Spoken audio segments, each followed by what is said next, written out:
नमस्कार, मैं हूं अशोक श्रीवास्तव। माफ कीजिएगा, दो टूक का न्यूज नाइट आपने अभी देखी और न्यूज नाइट के बाद अब जो है बारी है दो टूक की। और दो टूक में आज जो विषय है वो एक तरह से बड़ी खबर भी है, ब्रेकिंग न्यूज भी है। अब से कुछ देर पहले बड़ी खबर आई और खबर यह है कि पश्चिम बंगाल में खेला लगातार जारी है। जी हां, पश्चिम बंगाल में खेला होबे लगातार जारी है। कैसे जारी है? पश्चिम बंगाल में ममता दीदी की सरकार ने यह तय कर लिया है कि वो कोलकाता हाईकोर्ट का फैसला रुकवाने के लिए, बाकायदा सीबीआई जांच रुकवाने के लिए सुप्रीम कोर्ट जाएंगे। अब से कुछ देर पहले बड़ी खबर आई थी, पश्चिम बंगाल सरकार ने कहा कि वो सुप्रीम कोर्ट जाएगी और सीबीआई की जांच, जो दरअसल पश्चिम बंगाल में जो चुनाव के बाद हिंसा हुई थी, उस हिंसा को लेकर लगातार जो जांच चल रही थी, उस जांच को रुकवाने के लिए अब उसने सुप्रीम कोर्ट का दरवाजा खटखटा लिया है। आप जानते हैं पश्चिम बंगाल में लगातार जो है ये आरोप लग रहे थे, लगातार ये आरोप लग रहे हैं कि किस तरह से चुनाव जीतने के बाद टीएमसी के लोग लगातार बीजेपी के लोगों को निशाना बना रहे हैं और न सिर्फ बीजेपी के लोगों की हत्याएं हुई हैं, बल्कि बड़े पैमाने पर महिलाओं से बलात्कार भी हुआ है। ये सरकार लगातार इनकार कर रही थी कि ऐसा कुछ नहीं हुआ। बंगाल सरकार इनकार कर रही थी, पश्चिम बंगाल सरकार इनकार कर रही थी, लेकिन मामला हाईकोर्ट में पहुंचा और हाईकोर्ट ने इसी महीने की पिछले महीने कह सकते हैं 19 अगस्त को हाईकोर्ट ने एक बड़ा फैसला सुनाया था और सीबीआई से जांच करने के लिए कहा था। हाईकोर्ट ने अपने फैसले में कहा था कि निष्पक्ष जांच होनी चाहिए और इसलिए सीबीआई की जांच जरूरी है, जिसका पश्चिम बंगाल सरकार ने विरोध किया था। लेकिन जब सीबीआई इस मामले में लगातार अपनी जांच को आगे बढ़ा रही थी, लगातार जांच कर रही थी, क्योंकि कोलकाता हाईकोर्ट ने सीबीआई से कहा था 6 हफ्ते के भीतर, जी हां 6 हफ्ते के भीतर वो जांच करे और अपनी रिपोर्ट जो है सौंपे। ये जो सीबीआई की जांच थी, ये दरअसल कोर्ट के द्वारा मॉनिटर थी और इसको रुकवाने के लिए आज सुप्रीम कोर्ट का रुख कर लिया है ममता दीदी की सरकार ने। दो टूक में आज हम इसी पर चर्चा करेंगे।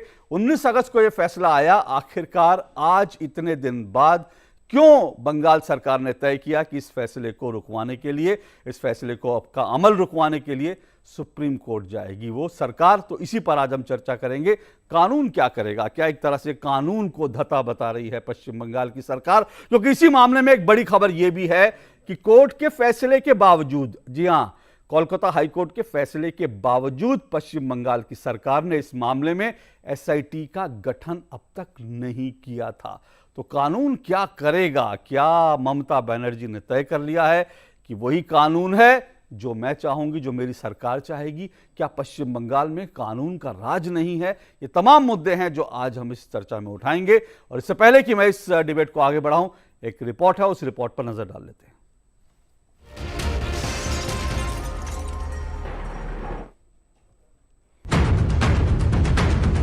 तो आखिरकार ममता बनर्जी की पश्चिम बंगाल सरकार ने कोलकाता हाईकोर्ट के फैसले को रुकवाने के लिए सुप्रीम कोर्ट का दरवाजा खटखटा ही दिया।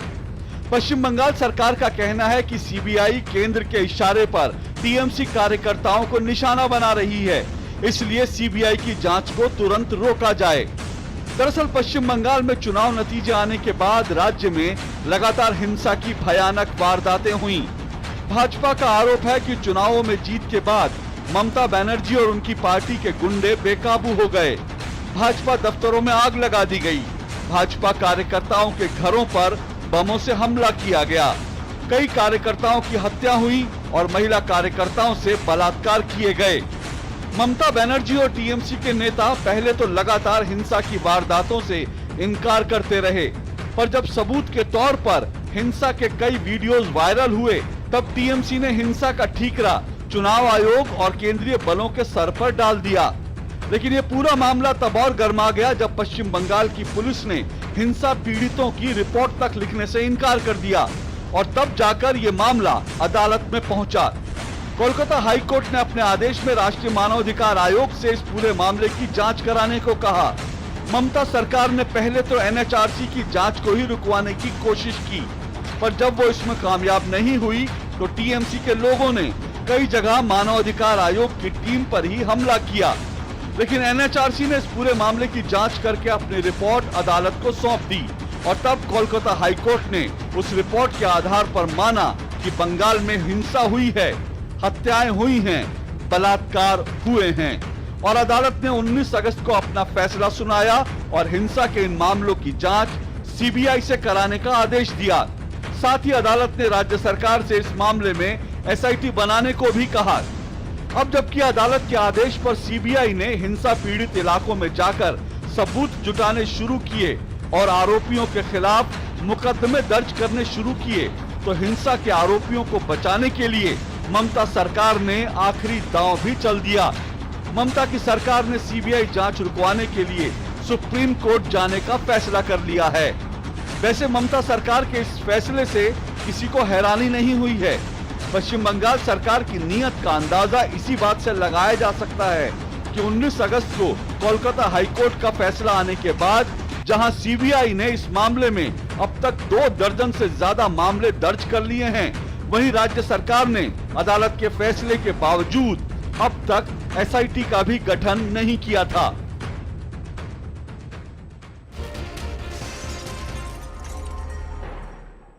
जी हाँ, तो कोलकाता हाईकोर्ट के 2 फैसला आने के 2 हफ्ते बाद जो है क्या हुआ कि 2 हफ्ते बाद अचानक जो है टीएमसी सरकार जो है, पश्चिम बंगाल की सरकार है, वो सुप्रीम कोर्ट चली जाती है और आखिर 2 हफ्ते के बावजूद एसआईटी का गठन क्यों नहीं किया गया? ये तमाम सवाल है, लेकिन जो आज का अहम सवाल जिसके इर्द गिर्द इस चर्चा को आज हम बढ़ाएंगे वो सवाल आपके सामने है। 2 टूक में मेरा आज का 2 टूक सवाल, आज का मेरा सवाल, कोलकाता हाईकोर्ट के आदेश को रुकवाने ममता सरकार पहुंची सुप्रीम कोर्ट, आखिर सीबीआई जांच से दीदी को क्यों लगता है डर? ये मेरा आज का सवाल है। जी आखिर सीबीआई जांच से दीदी को क्यों लगता है डर, मेरा सवाल। और मेरे साथ 4 मेहमान जुड़ रहे हैं इस चर्चा में। आइए चारों मेहमानों का परिचय करवा दूं। मेरे साथ शाजिया इल्मी जी जुड़ चुकी हैं, बीजेपी की राष्ट्रीय प्रवक्ता हैं शाजिया इल्मी जी। मेरे साथ दूसरे मेहमान मानव जायसवाल जी जुड़े हैं। मानव जायसवाल जी टीएमसी के राष्ट्रीय प्रवक्ता हैं।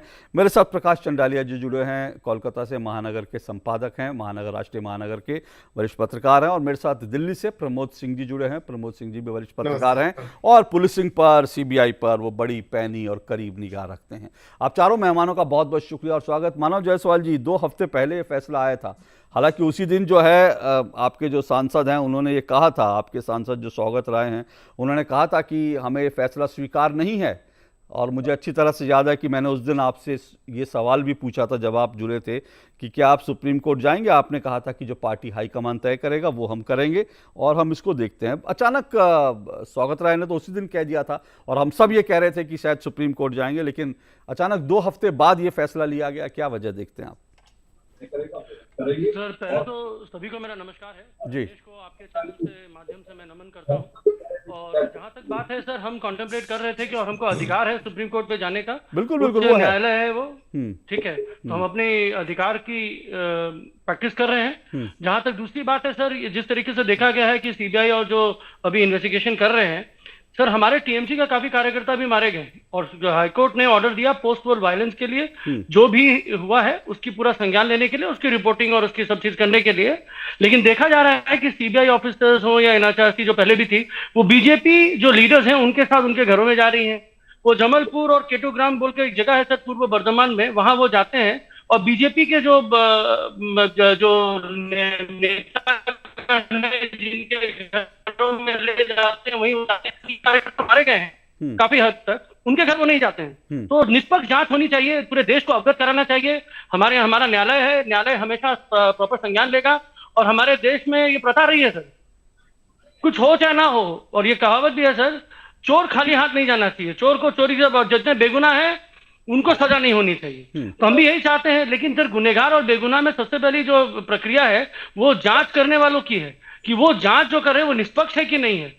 तो सर अगर आप बताइए सर, अगर बीजेपी के कार्यकर्ता लोग, बीजेपी के लीडर लोग बीजेपी के घर ही ले जाते हैं सीबीआई वालों को, एनएचआरसी वालों को, और उनके पास समय ही नहीं है कि टीएमसी का भी संज्ञान लें कि टीएमसी के घर के लोग जो मारे गए हैं, टीएमसी के कार्यकर्ता जो मारे गए सर, वो भी तो हिंदुस्तान के नागरिक हैं ना सर, हमारे बंगाल के नागरिक हैं सर। जो भी हुआ है सर वो दुखद है। और हमने हाईकोर्ट का भी स्टेटमेंट देखा है सर, स्टेटमेंट में बोला है हाईकोर्ट ने कि जब से गवर्नमेंट आई है, जब से दीदी ने कमान संभाला है, उसके बाद बहुत सारी जो वायलेंस हो रहा था, बहुत सारी जो गतिविधियां थी वो कम हो गई, क्योंकि हमने टोटल प्रशासन को छूट दी कि कहीं भी किसी भी तरीके से वायलेंस ना हो, किसी भी तरीके से दुराचार किसी के साथ ना किया जाए। लेकिन मानव जी, बहुत सारी चीजों संज्ञान लिया है। हाँ मानव जी, कोर्ट बोला है सर, हाईकोर्ट ने बोला, ये ऑब्जर्वेशन हाईकोर्ट का है। ठीक है मानव जी, कोर्ट का ऑब्जर्वेशन है जो आपने कहा, लेकिन कोर्ट ने एक बात और कही थी। आप मतलब वो ये है कि जो मीठा मीठा गप और कड़वा कड़वा थू थू जो है ना, कोर्ट ने और भी बहुत सारी बातें कही थी। मैं इसलिए ठीक है, आपने अपना कोर्ट किया, और मैं ये बता दूं, ये आपका हक है, ये देश को मालूम होना चाहिए। आपको सुप्रीम कोर्ट जाने का ये कानूनी आपका रास्ता था, वो आपने कानूनी, आप अपने जो है आपका राइट है उसको एक्सरसाइज कर रहे हैं, उसमें कोई आपत्ति नहीं होनी चाहिए। लेकिन मैं फिर भी ये जानना चाह रहा हूं, क्योंकि इसमें दो चीजें और हैं। कोर्ट ने क्योंकि ये भी कहा था कि जो हिंसा के जो पीड़ित लोग हैं उनको इंसाफ दिलाने में नाकाम रही है सरकार, इसीलिए कोर्ट ने कहा था कि एक निष्पक्ष जांच होनी चाहिए। इसीलिए कोर्ट ने, अदालत ने, कोलकाता हाई कोर्ट ने 5 जजों की बेंच ने एक मत से कहा था कि सीबीआई जांच होनी चाहिए। फिर भी ठीक है आपने जो कहा, पर एक चीज मैं और जानना चाह रहा हूं। आपने कहा ठीक है, ये सवाल आपका वैलिड हो सकता है, मैं इस पर बाकी मेहमानों से बात करूंगा, पर मेरा बड़ा सवाल यह है कि आपको एसआईटी बनाने के लिए कहा था कोर्ट ने, 2 हफ्ते से ज्यादा हो गए फैसले को आए हुए, आप लोग एक एसआईटी का गठन नहीं कर पाए? मंशा तो वो दिखाता है ना, अगर मंशा सही होती तो आप लोग एसआईटी का गठन कर देते, एसआईटी भी अपने तरीके से काम तो करती कम से कम। सर सबसे पहली बात सर जो मैं आपको बोलना चाहता हूं कि हमारे कुछ ऑफिसर्स को ऑलरेडी कोर्ट ने बोल दिया कि वो एसआईटी के मेंबर होंगे और वो जांच करेंगे। जहां तक बात है कि सुप्रीम कोर्ट के नहीं, उनसे भी बातचीत चल रही है, तो सर आपको पता है कि बहुत सारा, मानव जी आपकी आवाज जो है बार बार मुझे नहीं मालूम क्या कनेक्शन में, लेकिन फिर भी आप अपनी बात अभी ठीक है सर? हाँ बोलिए बोलिए। अभी ठीक है।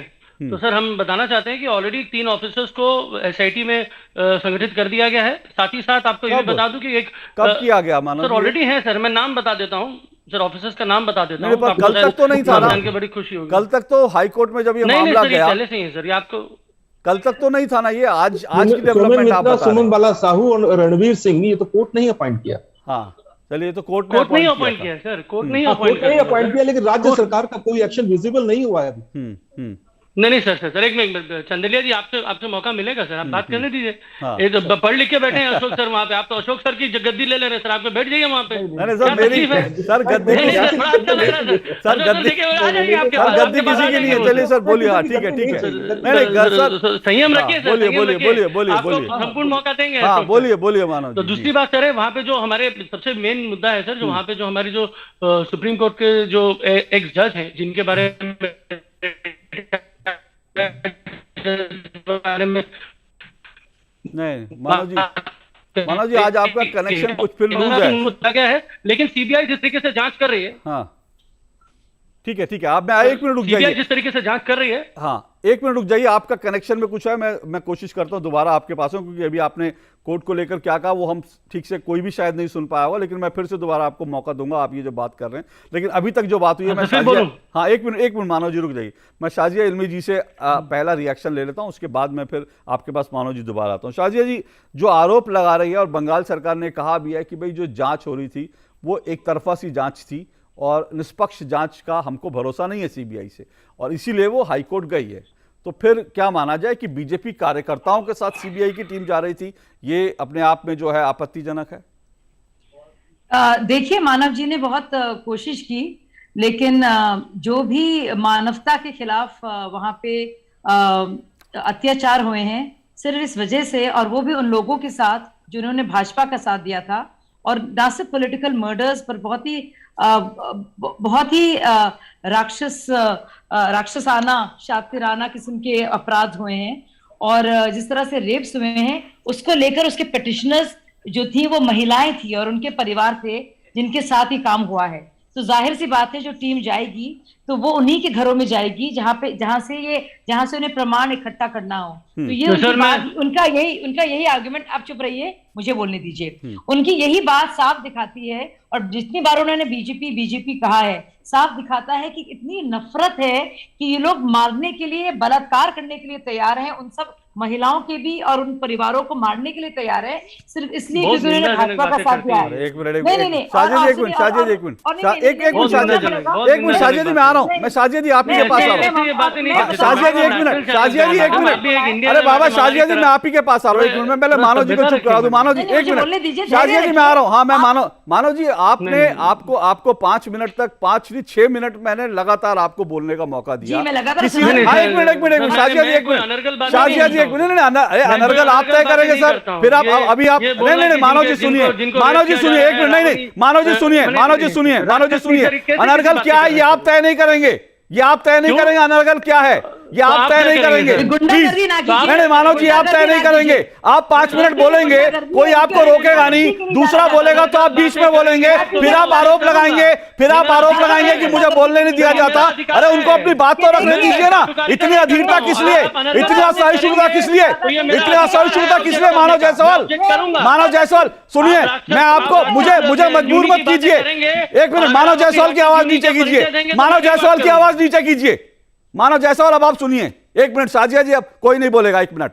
अभी आपने कहा मेरी कुर्सी को प्रकाश चंडालिया जी ले लेंगे, लेकिन आप तो मेरी कुर्सी से भी आगे पहुंच गए, आप सब कुछ, आप तो जज की कुर्सी में बैठ गए, आपने तय कर लिया कि जो शाजिया इल्मी बोलेंगी वो अनर्गल है, जो आप बोलेंगे वो सही है। और आपने आज शो पे आने से पहले ये सुनिए सर, सुनिए मानव जी सुनिए, शो पर आने से पहले आपने कहा मुझे बोलने का मौका नहीं मिलता, आपको 10-10 मिनट तक बोलने का मौका मिलता है, लेकिन आपकी आवाज इसलिए मुझे नीची करवानी पड़ती है क्योंकि जब कोई दूसरा गेस्ट बोलना शुरू करता है तो आप कहेंगे बकवास कर रहा है, ये कहेंगे अनर्गल कर रहा है। तो इस तरह से जो बकवास करने के लिए, दूसरों का अनर्गल आरोप लगाने के लिए कृपया मेरे शो का इस्तेमाल मत कीजिए। जब आप कहते हैं सबने आपकी बात सुनी तो आपका भी ये जिम्मेदारी बनती है कि आप दूसरों की बात सुने, और अगर नहीं सुन सकते तो फिर आप चाहे तो जो कर सकते करिए, क्योंकि मुझे मालूम है आप बंगाल के लोग हैं, आप टीएमसी के लोग हैं, आप तो किसी की आवाज भी नहीं सुनना चाहते, आप उसका गला दबा देंगे।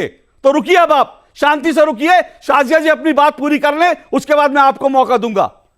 बोलिए शाजिया जी। कोर्ट का जो था, ये कोर्ट ने जो कुछ कहा है, जो ऑब्जर्वेशंस रहे हैं वो गिना रहे हैं, कोर्ट ने क्या कहा है। कोर्ट ने ये भी कहा है और साफ तौर से कहा है पैरा 9 में कि स्पेसिफिक डायरेक्शंस थे, यानी कि खास तौर से निर्देश दिया गया था हाईकोर्ट की तरफ से, लेकिन 1893 कंप्लेंट्स थी, उसके बावजूद कितनी कंप्लेंट्स लिखी गई जरा सोचिए। 1800 से भी ज्यादा, मतलब 1900 आप मान सकते हैं उसको, उस फिगर को, और उस सिर्फ 137 आप सोचिए कितना ज्यादा, यानी कि इतनी कंप्लेंट्स गई हैं लोगों की तरफ से, लेकिन और उसके वो भी बताने की जरूरत है, और ये कोर्ट ने कहा है इतनी कंप्लेंट्स के बावजूद जो वहां का जो डीजीपी था उसने मामला का रजिस्ट्रेशन ही नहीं किया, यानी कि इतना कितना फर्क है। मतलब आप इतना ज्यादा, और डीजीपी ने ना ही मेंशन किया, ना ही रिकॉर्डिंग की, ना ही एफआईआर लेने से मना किया, बल्कि किसी भी तरह का इंसाफ तो छोड़िए, रूल ऑफ लॉ कहा जाता है ना, इसीलिए कहा जा रहा है वहां लॉ ऑफ अ रूलर चल रहा है, जो एक रूलर वहां की है, जो महारानी है वहां की, वो उनके हिसाब से कानून चल रहा है। और देखिए, और ये देखिए, और आप देखिए जो ऑब्जर्वेशंस रहे हैं, आप ठीक है, आप औरों को बोलने दीजिए, लेकिन मैं वर्बल तौर पर इस तरह की गुंडागर्दी को जो इस वक्त कर रहे हैं भाई साहब, मैं बर्दाश्त नहीं करूंगी। नहीं शाजिया जी, शाजिया जी मेरा सवाल ले लीजिए। मैं नहीं चाहता हूं, मैं बड़ा शांति से बता दूं, बड़े आराम से बता रहा हूं, मैं नहीं चाहता हूं कि मुझे इस डिबेट के अंदर किसी को चिल्ला के रोकना पड़े, मैं नहीं चाहता हूं कि मुझे इस डिबेट के अंदर किसी की आवाज नीची करनी पड़े, लेकिन जो बोलने के लिए जो मुंह खोलते हैं उनको भगवान ने मुंह दिया तो कान भी दिए ना, कान का भी इस्तेमाल कीजिए। सिर्फ मुंह का इस्तेमाल करने के लिए आप मेरी डिबेट में आ नहीं सकते, ये मैं आपको अधिकार नहीं देता हूं कि आप आएंगे मेरे कार्यक्रम में सिर्फ मुंह का इस्तेमाल करेंगे, जबान का इस्तेमाल करेंगे। भगवान ने जो आपको 2 कान दिए उनका भी इस्तेमाल कीजिए, दूसरों की बातें भी सुनिए। सिर्फ आप यहां पर अपनी बात रखने के लिए नहीं आए हैं। हाँ नहीं, एक मिनट, वो नहीं मानेंगे, मुझे मालूम है, लेकिन हाँ मुझे मालूम है, पर शाजिया जी मेरा करने के लिए नहीं बैठे हैं आप। अच्छा, क्या करने के लिए? सुनिए, अपनी सभ्यता को मेंटेन करते हुए बैठते हैं, और जो राक्षसुली की बातें करते हैं मुझे समझ में आता है, क्योंकि चिल्लाने के लिए, मुझे आपसे सीखने की जरूरत नहीं है, बोलने के लिए बैठे हैं आप। सुनिए, बहुत सिखाया है आप लोगों ने, अपनी संस्कृति का परिचय आप लोग अभी आप ये देखिए, एक मिनट शाजिया जी, एक मिनट रुकिए, ये आपने मानव जायसवाल जी की भाषा सुनी, आपको लग सकता है कि बंगाल में ये लोग अपने विरोधी के साथ क्या हाल करते होंगे जब टेलीविजन डिबेट में ये इस तरह की धमकियां दे सकते हैं, जब टेलीविजन डिबेट में इस तरह की धमकियां दे सकते हैं, तो आप अंदाजा लगाइए कि पश्चिम बंगाल में ये विरोधियों का क्या हाल करते होंगे। ये आप टेलीविजन डिबेट में इनकी भाषा सुनिए, टेलीविजन डिबेट में आप देखिए कि किस तरह से ये व्यवहार कर रहे हैं। ये देश को देखना चाहिए, ये देश को देखना चाहिए, ये देश को देखना चाहिए। ये भद्र लोग हैं, ये भद्र लोग बंगाल के नेता हैं, ये भद्र लोग बंगाल के नेता हैं, ये दीदी के प्रवक्ता हैं, ये ममता दीदी के प्रवक्ता हैं। ये देखिए सब लोग, ये देश को देखना चाहिए, ये देश को देखना चाहिए। ये देश देखे कि टीएमसी के प्रवक्ता किस तरह से बाकी लोगों को चुप कराते हैं। ये देखिए, ये टीएमसी के प्रवक्ता हैं, ये टीएमसी के प्रवक्ता हैं, ये टीएमसी के प्रवक्ता हैं, ये टीएमसी के प्रवक्ता है। देश को देखना चाहिए, देश को देखना चाहिए, देश को देखना चाहिए। देखिए उंगली कैसे दिखा रहे हैं। अरे क्या करेंगे आप सर, क्या करेंगे सर, आप क्या करेंगे? मानव जायसवाल मुझे मारेंगे क्या? मानव जायसवाल क्या करेंगे? हत्या करवाएंगे, हत्या करवाएंगे हमारी? क्या हत्या करवाएंगे? हत्या करवाएंगे कैसे? आप एक मिनट रुकिए, इनकी आवाज नीचे कीजिए, उनकी आवाज नीचे कीजिए। ये उंगली आप किसी और को जाके दिखाइएगा। मानव जायसवाल ये जो उंगली दिखा रहे हैं ना, ये आप किसी और को दिखाइएगा। ये बंगाल नहीं है, आपकी गुंडागर्दी नहीं चलेगी यहाँ पे, समझे आप? मानव जायसवाल इस तरह की हरकतें मत कीजिए और टेलीविजन शो में बैठ करके धमकी मत दीजिए, समझे आप? ये धमकियां आप किसी और को जाके दीजिएगा। ये हाल है आपका। ये भाषा देखिए किस तरह की भाषा का इस्तेमाल कर रहे हैं, उंगली दिखाकर। ये टीएमसी का प्रवक्ता है, ये इनका चरित्र है। बंगाल में लोगों की हत्याएं कर दी, महिलाओं का बलात्कार कर दिए और टीवी चैनल पे बैठ के ज्ञान दे रहे हैं, उंगली दिखा रहे हैं। ये शर्म नहीं आती इनको? शर्म नहीं आती आपको? शर्म नहीं आती आपको? शर्म आनी चाहिए, शर्म आनी चाहिए आपको। आप जैसे इंसान को ना कोई शरीफ परिवार अपने घर के अंदर नहीं बुलाएगा। यार देखिए किस तरह से उंगली दिखाकर बात कर रहे हैं। ये इनका लहजा है, ये इनका लहजा है, ये इनका तरीका है, ये इनका तरीका है। ये डिबेट, ये बंगाल के भद्र लोग इस तरह से डिबेट करते हैं। जो भद्र लोग कहते हैं अपने आप को, भद्र लोग के कहते हैं, बंगाल में टीएमसी के लोग इस तरह से डिबेट करते हैं, इस तरह से डिबेट करते हैं, धमकियां देते हैं, उंगलियां दिखा के कहते हैं, उंगलियां दिखाकर कहते हैं। ये इनका हाल है। और इससे पहले कि आगे बढ़ी, आइए मैं आपको इनका कच्चा चिट्ठा दिखा देता हूं। आपको इनका कच्चा चिट्ठा भी देखना चाहिए। आपको मैं कच्चा चिट्ठा दिखा देता हूं कि इस पूरे मामले में अब तक क्या क्या हुआ है। आइए देखिए। मैं नहीं चाहता था कि इस तरह की डिबेट हो, लेकिन मानव जायसवाल बहुत बहुत शुक्रिया आपका, आपने अपने असली रंग दिखाया। लेकिन ममता सरकार का कच्चा चिट्ठा भी देखिए। आपका रंग दिख रहा है सर, पूरे देश को। सर छोड़िए आप मेरा, अरे आपका पूरा सर दिख रहा है। मानव जायसवाल जी जिस तरह से आप डिबेट कर रहे हैं, जिस तरह से आप धमकियां दे रहे हैं ना, ये आपको शोभा नहीं देता है, ये आपको कतई शोभा नहीं देता है, समझे आप? आपको सच आप तय करेंगे। आप सुप्रीम कोर्ट हैं, आप सुप्रीम कोर्ट है, आप तय करेंगे सच, आप सच तय करेंगे। आप तय करेंगे तो आप तय करेंगे क्या? आप तय करेंगे क्या? आप तय करेंगे सच क्या है? आप तय करेंगे। मानव जायसवाल की आवाज नीचे कीजिए, मैं प्रमोद जी के पास जा रहा हूं। मानव जायसवाल की आवाज नीचे कीजिए। मेरे शो में आकर कोई धमकी दे, मैं उसकी आवाज नहीं सुनूंगा। ये धमकी आप अपने घर में रखिए, अपनी जेब में रखिए मानव जायसवाल।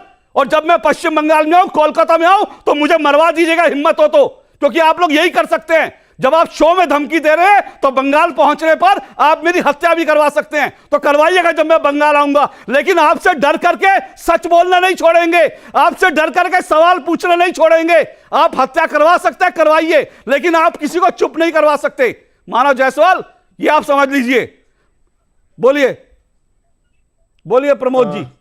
देखिए अशोक जी, तृणमूल के प्रवक्ता को थोड़ा भाषा में संयत रखना चाहिए अपने आप को। शाजिया इल्मी जी बैठी हुई हैं, एक महिला, उनके साथ आप थोड़ा तमीज से बात करिए। इन्हें पहले पता होना चाहिए कोई महिला को पैनलिस्ट है उसके साथ कैसे बात करते हैं। और आते हैं जो वेस्ट बंगाल में हुआ था चुनाव होने के बाद, स्वतंत्र भारत के इतिहास में कोई ऐसा उदाहरण नहीं मिलेगा जब किसी रूलिंग पार्टी ने चुनाव जीतने के बाद अपने विरोधियों के ऊपर इस कदर कहर बरपाया, जैसे लगता वो उस प्रदेश के निवासी ने उनके दुश्मन।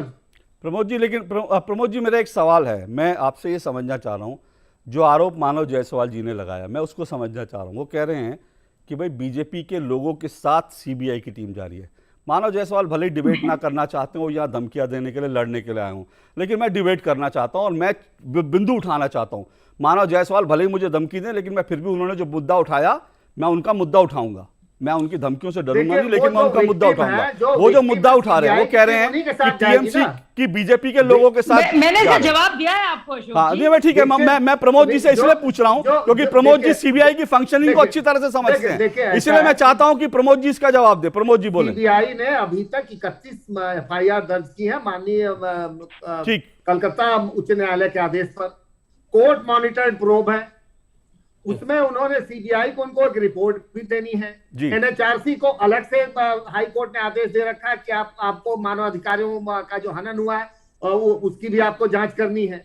अभी तो सीबीआई ने जांच शुरू की है। अगर ये कहते हैं कि तृणमूल के कार्यकर्ताओं की हत्या हुई है जब, तो वेस्ट बंगाल पुलिस ने पक्का केस दर्ज किया होगा। वो जो केस दर्ज हो गए वो आप सीबीआई को ट्रांसफर कर दीजिए, सीबीआई दूध का दूध पानी का पानी कर देगी। और जो छोटी छोटी बच्चियों को टारगेट किया गया, मैं एक महिला चीफ एडिटर है वहां पे कलकत्ता में रहती है, उनके खिलाफ 5 एफआईआर अभी हुई है। सच लिखने की सजा है। आप ये जो अभी टीएमसी के प्रवक्ता जी को इतना उत्तेजित नहीं होना चाहिए। तो ये राजनीति में अगर आप पब्लिक डिस्कोर्स में आते हैं तो आप दूसरों की सुनते हैं, आप दूसरों को सुनाते हैं, तो खुद भी सुनने की क्षमता रखनी चाहिए। आज 19 अगस्त को माननीय कलकत्ता उच्च न्यायालय का आदेश आया था सीबीआई इंक्वायरी की। उसमें ऐसा तो होगा नहीं कि out of the blue case FIR दर्ज करने की और एसआईटी बनाने की का निर्देश दिया था कोर्ट ने, सबूत रहे होंगे। अब 19 तारीख को आदेश हुआ था, आज इनकी सरकार सुप्रीम कोर्ट में गई है कि हमें आपने ये जो आदेश, हम इसके खिलाफ गए। कुछ न कुछ तो होगा। अभी तो जांच बड़ी, अभी 31 एफआईआर हुई। मैं अपने सोर्सेस के साथ बता रहा हूँ, एफआईआर की संख्या भी काफी बढ़ेगी क्योंकि जो विक्टिम्स हैं, जो कॉम्प्लेनेंट्स हैं, जिनको सुना नहीं गया, उनकी संख्या बहुत ज्यादा है। और पहली बार जो लॉ एंड ऑर्डर मशीनरी है, लॉ एंड ऑर्डर जो संविधान के शेड्यूल 8 के तहत स्टेट का सब्जेक्ट है, इसलिए कोई भी सरकार हो, चाहे बीजेपी की सरकार हो, चाहे टीएमसी की सरकार हो, चाहे अन्ना डीएमके की सरकार हो, वो इससे भाग नहीं सकती। उसकी संवैधानिक जिम्मेदारी है अपने एक एक नागरिक की जान माल का सुरक्षा करना। ये नहीं कि उसने वोट नहीं दिया तो उसको मार देंगे। लेकिन ये संवैधानिक अधिकार भी है टीएमसी सरकार को, पश्चिम बंगाल सरकार को, कि वो इस फैसले को रुकवाने के लिए अपनी आपत्ति लेकर सुप्रीम कोर्ट जाए। वो उसका संवैधानिक अधिकार भी है। सुप्रीम कोर्ट सुनेगा। सुप्रीम कोर्ट का जो फैसला आएगा वो सीबीआई को भी मान्य होना चाहिए, बीजेपी को भी, टीएमसी को भी। ठीक है, बिल्कुल ठीक बात है। सुप्रीम कोर्ट में मामला जाएगा तो फिर एक अलग तरह की कानूनी प्रक्रिया होगी। लेकिन प्रकाश चंडालिया जी, अभी मानव जी कह रहे थे कि भाई हमने तो एसआईटी में अधिकारियों की नियुक्ति भी कर दी है, उनके नाम भी वो बता रहे थे, तो फिर ये बात कहाँ से आ गई कि इतने महीनों, क्योंकि मैं तमाम मीडिया रिपोर्ट्स देख रहा था, उसमें ये कहा जा रहा था, उन मीडिया रिपोर्ट्स में लगातार ये कहा जा रहा है कि सुप्रीम कोर्ट, माफ कीजिएगा, कोलकाता हाई कोर्ट के फैसले के बावजूद जो है अब तक एसआईटी का गठन नहीं किया गया। तो ये खबर कैसे आ गई? अशोक जी, ये बिल्कुल नहीं है। ये हाई कोर्ट ने ही ऑर्डर किया था और जो 3 आईपीएस ऑफिसर जो नियुक्त हुए हैं वो भी हाई कोर्ट ने ही तय किए थे। कलकत्ता के पुलिस कमिश्नर सोमेन मित्रा, आईपीएस सुमन बाला साहू और आईपीएस रणवीर सिंह, इन तीनों की नियुक्ति कलकत्ता हाई कोर्ट ने की थी, बंगाल सरकार ने नहीं की है। देखिए, मैं मानव जी से एक निवेदन करूंगा। मानव जी, आप हमारे भाई हैं, हम लोग इस देश के नागरिक हैं। लोगों की बलात्कार की घटनाएं हैं, लोगों के पलायन की घटनाएं हैं और भी ऐसी सारी घटनाएं हैं। मान लीजिए कि ये घटनाएं बंगाल की नहीं होती, बंगाल भारत के किसी दूसरे प्रांत की होती, तब भी क्या आप इसी प्रकार का रवैया रखते?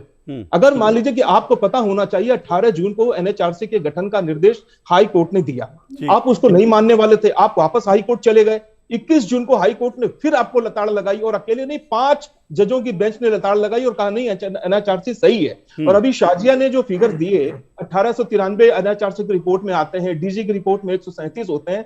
और शाजिया, आप ये भी जानते हैं कि जो 124 पेज की जो रिपोर्ट आई थी अशोक जी, उसमें यह भी आया था कि जितने मामले हुए हैं उसमें सिर्फ 14% लोगों को अरेस्ट किया गया है और जो 14% अरेस्ट होते हैं उसमें भी 80% को बेल मिल जाती है। सिर्फ 3% लोग हैं जो जेल में हैं। अब देखिए, सरकार आपकी है, पुलिस आपकी है, केंद्र सरकार को आप नहीं मानते, फेडरल ढांचे को आप नहीं मानते, सीबीआई को आप नहीं मानते। थोड़ा सा अपने मन में बैठिए। कोई आपकी बहन हो सकती है, कोई आपकी मां हो सकती है, कोई आपका बेटा हो सकता है। क्यों नहीं आपकी आंख में आंसू आते हैं मानव जी? हम लोग राजनीति क्या इसीलिए करते हैं? क्या समाज में इसीलिए हम लोग रहते हैं? मैं तो किसी पार्टी का सदस्य नहीं हूं। क्या आपकी आत्मा नहीं रोती? टीवी पर चीखने और चिल्ला करके क्या आप जीत हासिल कर लेंगे? मंगल नसीम का एक शेर है कि जब कभी बोलना मुख्तसर बोलना। मानव जी, आपका नाम मानव है, थोड़ी मानवीयता रखिए और कहीं अपनी आत्मा से पूछिए कि 80,000 लोग बंगाल छोड़कर चले गए। यह आंकड़ा अगर गलत है तो पश्चिम बंगाल के राज्यपाल जगदीप धनखड़ जी आसाम में जाकर के उनसे मुलाकात करके आए। पर वो तो ये तो टीएमसी के लोग, तो टीएमसी के लोग नहीं, पर जो आप प्रकाश जी, जो आप 80,000 का आंकड़ा दे रहे हैं, टीएमसी के लोग तो यही कहते हैं ना कि आंकड़ा गलत है। वो ये कहते हैं कि जो दरअसल राज्यपाल हैं, राज्यपाल जो हैं वो केंद्र की कठपुतली हैं। वो यही कह रहे हैं कि सीबीआई भी केंद्र की कठपुतली है, इसलिए वो बार बार विरोध कर रहे हैं। अशोक हमें एक मिनट आऊंगा, शाजिया जी आऊंगा, मानव जी रुकिए, एक मिनट आऊंगा आपके पास भी। हाई कोर्ट ने तो आपको हाई कोर्ट ने तो सीबीआई के साथ साथ एसआईटी भी दे दी है ना। कलकत्ता के पुलिस ऑफिसर जो है तो बंगाल सरकार के अधीन काम कर रहे हैं ना। और आप ये जो कह रहे हैं कि जो सीबीआई की टीम आ रही है सिर्फ बीजेपी वालों के या किसी पार्टी के पास जा रही है, चलो ये मान भी लिया जाए, तो मुझे ये कहना है कि सीबीआई ने पश्चिम बंगाल में 4 टीमें गठित की हैं, 3 दफ्तर खोले हैं। आप अपना कंप्लेंट सीबीआई के दफ्तर में जाके दे दीजिए ना। वही मैं भी कह रहा था। सीबीआई को आप नहीं जानते, शिकायत दीजिए, तो आप एसआईटी को क्यों नहीं काम करने के लिए दे रहे हैं? ठीक है। आपकी सारी जो व्यवस्था प्रशासन है वो क्या कर रहा है? थोड़ी सी मानवीयता रखती है मानव जी। मैं हाथ जोड़ कर निवेदन करता हूं, बंगाल के 10 करोड़ की आबादी है और ये पूरे लोगों के मन और मस्तिष्क में ये खौफ मंडरा रहा है। चुनाव के बाद का जो हालात बना रखा है आप लोगों ने, कृपया थोड़ी सी मानवता रखिए। दीदी का नाम तो ममता है, ठीक है, थोड़ी सी ममता की अपेक्षा रखिए। ठीक है। मुझे एक छोटा सा ब्रेक लेना है। ब्रेक के बाद मैं शाजिया जी और मानव जी आपके पास आऊंगा और उम्मीद करूंगा कि एक दूसरे की बात हम सुनेंगे। हम यहाँ पर उंगलियां दिखाने, चिल्लाने के लिए, एक मुद्दा है, बंगाल का मुद्दा है, एक देश इसकी नज़र इस पर है, और इस तरह की जब डिबेट्स होती है तो पूरा देश देखता है। और मैं बार बार ये कहता हूँ, और मैं ये भी कहता हूँ कि आप अगर सोशल मीडिया पर जाएंगे तो लोग इस तरह की डिबेट्स, इस तरह की चिल्ला चिल्ली पसंद नहीं करते, लेकिन ये बड़ा ज़रूरी है जब हम अपनी बात रखते हैं। अगर आपको बात रखने का वक्त मिल रहा है, आपको बात रखने का टाइम मिल रहा है, तो आपको दूसरे की बात सुननी भी चाहिए, ये भी बड़ा ज़रूरी है। मैं उम्मीद करूँगा कि जो है इस ब्रेक के बाद जब हम आएंगे तो अपनी बात कहेंगे भी तरीके से और सुनेंगे भी तरीके से इस ब्रेक के बाद। पर आप दो टूक देख रहे हैं, कानून क्या करेगा, हमारा आज का विषय है और पश्चिम बंगाल की सरकार को लेकर है। पश्चिम बंगाल में जो चुनाव के बाद हिंसा हुई उस हिंसा को लेकर है, क्योंकि ये मामला लगातार चल रहा है। पहले हमने देखा राष्ट्रीय मानवाधिकार आयोग की टीम ने जाकर जांच की, उसके बाद मामला अदालत में पहुंचा है। इस माफ कीजिएगा, इससे पहले भी अदालत ने ही जो है मानवाधिकार आयोग की जांच के लिए कहा था। तो कोलकाता हाईकोर्ट के आदेश पर ह्यूमन राइट कमीशन की जांच हुई, उसके बाद मामला अदालत में पहुंचा। अदालत ने जो है ये कहा, 19 अगस्त को कहा कि इस पूरे मामले की सीबीआई जांच हो। अदालत ने कहा निष्पक्ष जांच होनी जरूरी है, क्योंकि अदालत को ये आशंका थी, अंदेशा था कि जो बंगाल की पुलिस है वो दरअसल इस मामले में जांच नहीं कर रही है, पीड़ितों की बात नहीं सुन रही है, इसलिए निष्पक्ष जांच की बात कहते सीबीआई को सौंपा गया। लेकिन अब जो है बंगाल सरकार सीबीआई की जांच को रुकवाने के लिए सुप्रीम कोर्ट में चली गई है। जाहिर सी बात है, ये बंगाल सरकार का संवैधानिक हक है, सुप्रीम कोर्ट में जा सकती है। लेकिन सवाल ये उठ रहे हैं 2 हफ्ते बाद क्यों, सवाल ये भी उठ रहे हैं कि कोलकाता हाईकोर्ट ने कहा था एसआईटी गठित करने का, वो एसआईटी का गठन क्यों नहीं किया गया, उस पर क्या एक्शन हुए, तमाम सवाल है। 4 मेहमान मेरे साथ जुड़े हैं, शाजिया इल्मी जुड़ी हुई हैं मेरे साथ, बीजेपी से मानव जायसवाल जुड़े हुए हैं, टीएमसी से प्रकाश चंडालिया वरिष्ठ पत्रकार हैं, प्रमोद सिंह भी वरिष्ठ पत्रकार हैं। चंडालिया जी बंगाल से हैं और प्रमोद सिंह जी जो हैं दिल्ली से जुड़े हुए हैं। मानव जी, जो प्रकाश जी ने कहा, उन्होंने कहा कि भाई ये तो पहले से ही जो है कुछ गतिविधि तो नहीं दिख रही है ना, नाम तो तय हुए थे। जब सीबीआई ने इतने दिनों में 31 जो है मामले दर्ज कर दिए, तो एसआईटी का भी कुछ एक्शन दिखना चाहिए। दूसरी बात, अगर आपको ये शिकायत लगता है कि भाई सीबीआई नहीं कर रही है, सीबीआई टीएमसी के लोग जो मारे गए उनकी जांच नहीं कर रही है, तो आपको सीबीआई के पास कोई रिटर्न इसकी आपने कोई कंप्लेंट करी, कोई बात उठाई? सर, पहले तो मैं प्रकाश जी की बहुत अच्छी बात उन्होंने करी कि फेडरल स्ट्रक्चर का मान सम्मान होना चाहिए। दूसरी बात, हमारे जो दूसरे वरिष्ठ पत्रकार सर हैं उन्होंने बड़ी अच्छी बात करी कि law and order state subject है। बहुत अच्छी बात। ये इसका मायने तो सर मैं भी जानता हूं, और ये उनको भी जानना चाहिए कि आज जिस तरीके से, जिस दिन से दीदी ने गद्दी संभाली, जिस दिन से दीदी ने सीएम का शपथ लिया, उसके बाद जितनी भी हिंसाएं थी निम्न मात्र रह गई, कहीं कहीं टुक हिंसाएं हुई, उसका भी संज्ञान लिया गया। कोर्ट ने बोला है, कहीं से भी ऐसा नहीं देखा जा रहा है कि भाई इट्स अ स्टेट प्रोवोकेटेड, कहीं से भी स्टेट ने या हमारी सरकार ने कहीं से भी हिंसा को बढ़ाया नहीं है। हमने कोशिश करी है, और जहां तक इलेक्शन कमीशन है सर, अगर सीबीआई आ रही है, एनएचआरसी आ रही है, तो इलेक्शन कमीशन से क्यों नहीं क्वेश्चन किया जा रहा है? क्योंकि जब वो 3 दिन जो वाइटल डेज थे, जब 2, 3, 4 तारीख तक जब वाइटल डेज थे जहां पे हिंसा इतनी प्रखर रूप से था, तो इलेक्शन कमीशन क्या कर रही थी? अब गवर्नर साहब उसके गार्जियन है इलेक्शन कमीशन के, वो क्यों नहीं टिप्पणी दे रहे थे?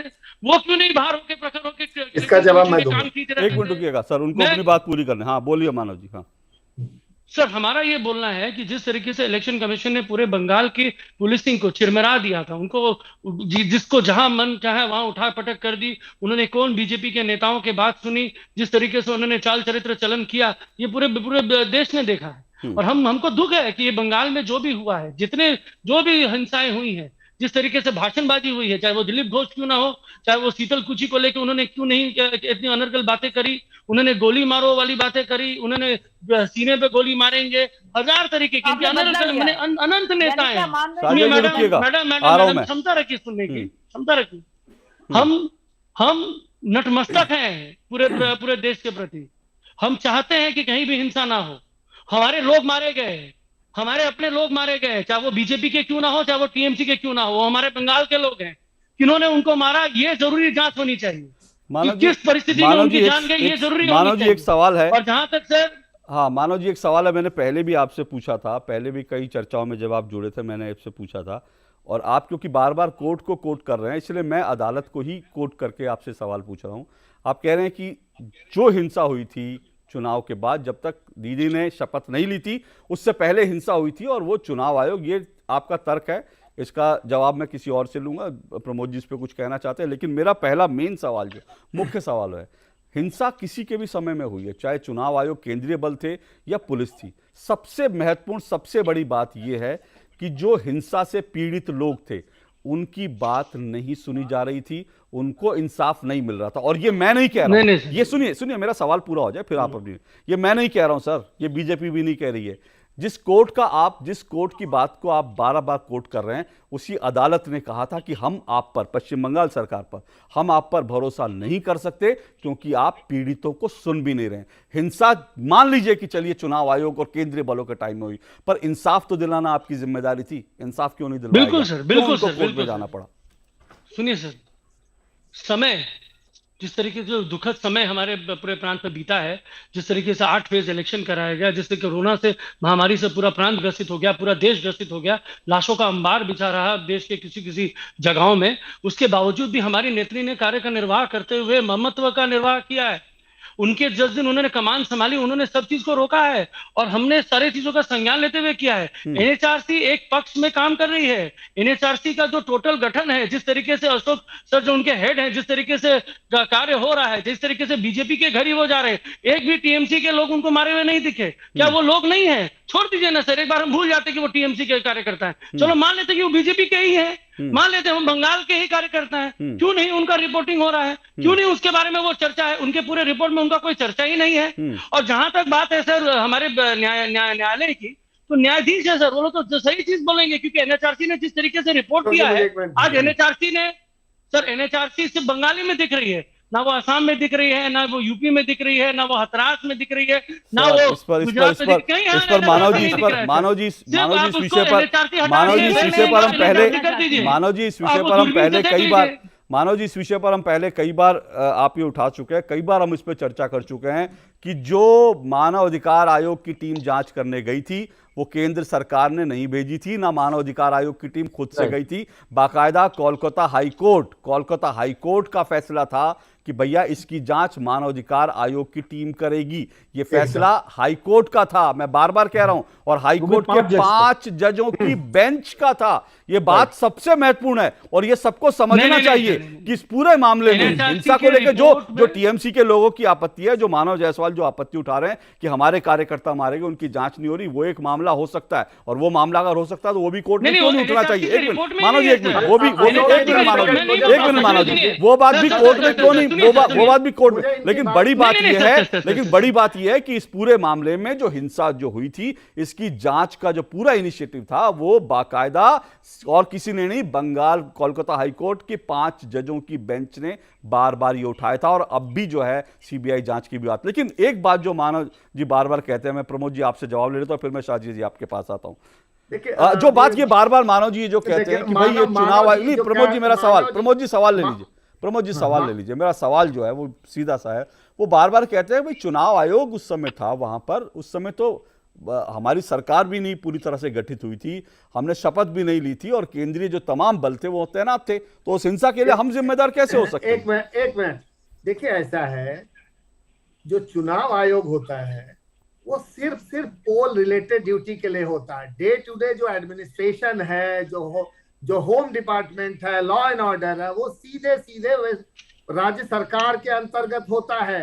माननीय मुख्यमंत्री जी, मैं सर जागरूक करना चाहता हूँ सर उनको। माननीय मैं मुख्यमंत्री आपको जागरूक करना चाहता हूँ सर, आपको जागरूक करना। Model of code of conduct में आप बोलना चाहते हैं, स्टेट फिर आप वही कर रहे हैं मानव जी, आप सुनिए ना, मानव जी फिर आप वही कर रहे हैं, सुन तो लीजिए मानव जी। जागरूक करें तो सही तरीके से करें ना। अरे मानव जी आप फिर वही बात, मानव जी आप ऐसा मत कीजिए ना प्लीज। मानव जी मेरा आपसे रिक्वेस्ट है ना, मैंने आपको भी टोका नहीं था, उनको भी नहीं टोक रहा हूं, मैंने आपसे काउंटर क्वेश्चन किया था, लेकिन मैंने आपको कतई नहीं रोका आपकी बात पूरी करने से। उसी तरह से प्रमोद जी को भी बात पूरी करने दीजिए, उसके बाद आप काउंटर क्वेश्चन करने के लिए उनसे स्वतंत्र हैं। उनकी बात तो, एक मिनट प्रमोद जी, उनकी बात तो सुन लीजिए, फिर आप काउंटर क्वेश्चन कीजिए, मैं आपको मौका दूंगा। बोलिए प्रमोद जी, बोलिए प्रमोद जी। जी देखिए प्रमोद जी को आपने हैंग करवा दिया।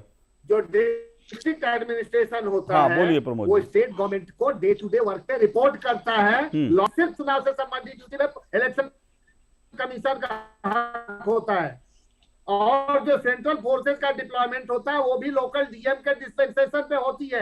ये उनका डिसीजन होता है कि किसको कहां लगाएंगे। इलेक्शन कमीशन डिप्लॉय नहीं करता, और मुख्यमंत्री ममता बनर्जी जी ही थी। इलेक्शन कमीशन वहां पे आचार संहिता जरूर लगी थी, तबादला पोस्टिंग नहीं हो सकती थी, आप कोई नई घोषणा नहीं कर सकते थे। लेकिन लॉ एंड ऑर्डर जो था वो वेस्ट बंगाल पुलिस की जिम्मेदारी थी, डीजीपी की जिम्मेदारी थी, प्रिंसिपल सेक्रेटरी होम की जिम्मेदारी थी, चीफ सेक्रेटरी वेस्ट बंगाल की जिम्मेदारी थी, और जो होम डिपार्टमेंट जिसके पास है मुख्यमंत्री की जिम्मेदारी थी। आप आप ये सीधे सीधे किसी भी संविधान विशेषज्ञ को बुला के बात कर लीजिए। ठीक है, रेटोरिक पे बात। बोलिए मानव जी, बोलिए मानव जी। मैं आ रहा हूँ शाजिया जी, आ रहा हूँ, 1 मिनट की आपत्ति ले लूं, मैं आ रहा हूँ शाजिया जी। बोलिए Manav ji. Sir model code of conduct का मतलब ही चेंज हो गया सर। नहीं हमको मतलब ही चेंज हो गया सर। समझ में नहीं आया जो बंगाल के सर, अब देखिए मैं ठीक है, इन लोगों को बोलने दीजिए। अशोक जी नहीं अशोक जी इस तरह के बचकाने आर्गुमेंट दे रहे हैं। बोलिए। ये जो बात प्रमोद जी ने समझाई है सब मैं बोलने के पहले ये बोलने लगेंगे, आप नहीं टोकेंगे अब उनको। नहीं मैं टोक दूंगा ना। अरे आपने खुद ही कहा उनको बोलने दीजिए, मैं तो रोक रहा था उनको, आपने खुद ही कहा उनको बोलने दीजिए, फिर मैं बोलता हूँ। तो आप रोक ही नहीं रहे होंगे, ठीक है शाजिया जी रुक जाइए, उनकी बात पूरी हो जाए फिर मैं आ जाता हूँ। 2 minute Shazia ji, Shazia ji please, Shazia ji please 2 minute. Manav ji अपनी बात रख दे, फिर आपको पूरा समय। बोलिए मानव जी। सर सिंपल सी बात है sir, model code of conduct का जो मतलब ही है वही चेंज हो गया। सारे ऑफिसर्स को चेंज कर दिए, सारे ऑफिसर्स को ट्रांसफर कर दिए, सब होम मिनिस्ट्री कर रही थी। हमारी जो नेत्री है वो होम मिनिस्टर है, तो सब ऑफिसर्स को वही ट्रांसफर कर रही थी। सारे डीएम उन्हीं को रिपोर्ट कर रहे थे, सारे ऑफिसर्स उनको रिपोर्ट कर रहे थे। सर कौन चला रहा था सर? सर मैं फिर कह रहा हूँ, हमारी नेत्री चोटिल हुई, ठीक है, हमने इलेक्शन कमीशन को संज्ञान लेने के लिए बोला, इलेक्शन कमीशन ने बोला कि हम क्या हो क्या रहा है। ठीक है, ओके मानव जी रुकिए, प्रमोद जी एक मिनट, शाजिया जी एक मिनट, मानव जी रुकिए, प्रमोद जी रुकिए, शाजिया जी मैं आ रहा हूँ आपके पास। हाँ मानव जी एक मिनट रुकिए, अब एक चीज और हाँ, मैं रिक्वेस्ट करता हूँ आपके पैनल से भी, जो भी पैनल हमारी जो भी एनएचआरसी है या सीबीआई है, जो भी, मुझे उम्मीद है कि उन्होंने इलेक्शन कमीशन से भी संज्ञान लिया होगा कि भैया आप तो यहाँ पे थे, तो आपके सामने इतनी हिंसा हो रही थी, तो आप क्या कर रहे थे? कितने ऑफिसर्स को आपने उठाया? कितने ऑफिसर्स आपके पास है? क्योंकि इलेक्शन कमीशन को रिपोर्ट अगर जा रही थी। एक मिनट प्रमोद जी, एक मिनट रुक जाइए please, Pramod ji please 1 minute रुकिए। अब मानव जी रुकिए, मानव जी 1 मिनट रुकिए, मानव जी 1 मिनट रुकिए, मानव जी 1 मिनट रुकिए। अब मैं सिर्फ एक बात, मैं शाजिया जी आपके पास आऊं उससे पहले सिर्फ एक बात मैं रख दूं। मानव जी दरअसल बार बार ये सवाल जब उठाते हैं ना, तो वो तमाम पैनलिस्टों को उलझा देते हैं। देखिए मानव जी ने बात कही, शाजिया जी एक मिनट सुनिए, मैं आ रहा हूं शाजिया जी प्लीज, शाजिया जी मेरी बात पूरी होने दीजिए प्लीज, शाजिया जी मेरी बात पूरी होने दीजिए, शाजिया जी मेरी बात पूरी होने दीजिए। मैं पत्रकार नहीं और देश का आम नागरिक जानता है। एक मिनट, मैं वही कह रहा हूँ शाजिया जी, मैं यही कह रहा हूँ, मैं आपको पत्रकार होने की भी जरूरत नहीं शाजिया जी, वो जो आप कह रही है शाजिया जी, आपकी बात से सहमत होते हैं। मैं सिर्फ एक बात कह रहा हूं, मैं बार बार कह रहा हूं, मुद्दा ये कतई नहीं है कि जो हिंसा हुई उसके लिए जिम्मेदार कौन है। मैं फिर कह रहा हूं, जिम्मेदार जो होगा वो तो जांच में सामने आ जाएगा। मुद्दा यह है कि जांच में पश्चिम बंगाल की पुलिस ने पीड़ितों की रिपोर्ट क्यों नहीं लिखी, उनको इंसाफ देने के लिए कदम क्यों नहीं उठाए, क्यों बंगाल कोलकाता हाईकोर्ट को कहना पड़ा कि हम आप पर भरोसा नहीं करते क्योंकि आप पीड़ित को नहीं सुन रहे हैं? क्यों कोलकाता हाईकोर्ट को एनएचआरसी को जांच सौंपनी पड़ी? क्यों कोलकाता हाईकोर्ट को सीबीआई से जांच करने के लिए कहना पड़ा? क्योंकि कोलकाता हाईकोर्ट ने कहा कि जांच निष्पक्ष होनी चाहिए। लेकिन अब शाजिया जी, मेरा सवाल दूसरा भी है इससे जुड़ा हुआ, जो बार बार ये हो रहा है। वो कह रहे हैं, नहीं, मुझे थोड़ा बोलने हाँ, आप बिल्कुल, मैं आपको मौका दूंगा शाजिया जी, पूरा मौका दूंगा। मेरा सवाल, जो शख्स है जो अपने को मानव जिसका नाम है, चलिए आप बोलिए। जो इनके भ्रमित करने वाले बहुत सारे पॉइंट्स हैं, मैं ये बहुत कॉमन है, ये लोग नामकरण करना जानते हैं। ये क्या कारण है? मैंने आपको नामकरण के लिए भाई मेरे बोलने दो, जिनका नाम मानव है, मतलब क्या तरीका है? मुझे बोलने अरे आपका नाम सर मानव ही तो है। अब आप सुन लीजिए, सम्मान दे रहे हैं। हाँ चलिए बोलिए। भाई बड़े मानवीय ढंग से मेरी बात को सुन लो। हाँ दीदी, बोलिए। हाँ दीदी, अभी दीदी है। बिल्कुल, चलिए। अब जो स्टेट रिप्लाई है, तो आप देखिए उसमें कहा गया है कि रेप हुए ही नहीं है। अब आप सोचिए कि ये बात कर रहे हैं मॉडल कोड ऑफ कंडक्ट की। अब यहाँ पे इतनी महिलाएं हैं और इतने परिवार हैं जो बाकायदा जिनके केसेस रिपोर्ट नहीं, एफआईआर नहीं हुई है, वो अलग अलग कोतवालियों में जा रहे हैं और कोई एफआईआर लिखना नहीं चाह रहा है। अब मैं आपको टोटल इसका आंकड़ा देती हूँ जो आपको चौंका देगा। ये जो कमेटी ने जो सवाल पूछे हैं और जो पूरी जो कमेटी के पास कंप्लेंट्स आई हैं, 3,384 कंप्लेंट्स गई हैं लोगों की तरफ से। और उसमें जब उसका संज्ञान लिया गया और पता किया गया, तफ्तीश की गई, तो पता चला 1000 ऐसी कंप्लेंट्स थी जिस पर कोई स्टेट की रिस्पॉन्स नहीं है। उसके बाद 1356 ऐसी कंप्लेंट्स थी जिनको कहा गया कि वो सच नहीं है। अब ये कानून के बारे में बता रहे हैं। अब इनको बताना पड़ेगा कि पूरा एक सीआरपीसी में पूरा एक चैप्टर है और ये देश का कानून है कि पुलिस के पास, कोई भी पुलिस हो, चाहे वो आपके पश्चिम बंगाल की पुलिस हो, फेडरल ढांचे के अंदर, संघीय ढांचे के अंदर जो पश्चिम बंगाल की स्टेट को राइट्स हो, कहीं की भी पुलिस हो या यूपी की पुलिस हो, कहीं की भी पुलिस को ये डिस्क्रेशनरी पावर नहीं है कि वो बिना तफ्तीश किए हुए कह दे कि अनट्रू है वो। यानी कि तफ्तीश और इन्वेस्टिगेशन जरूरी है। आप पहले से नहीं कह सकते ये सच्ची नहीं है और आप उसको दरकिनार नहीं करेंगे और आप एफआईआर रजिस्टर नहीं करेंगे। तो ये कानून की बात करने वाले ये कानून की बात करेंगे किस मुंह से करेंगे?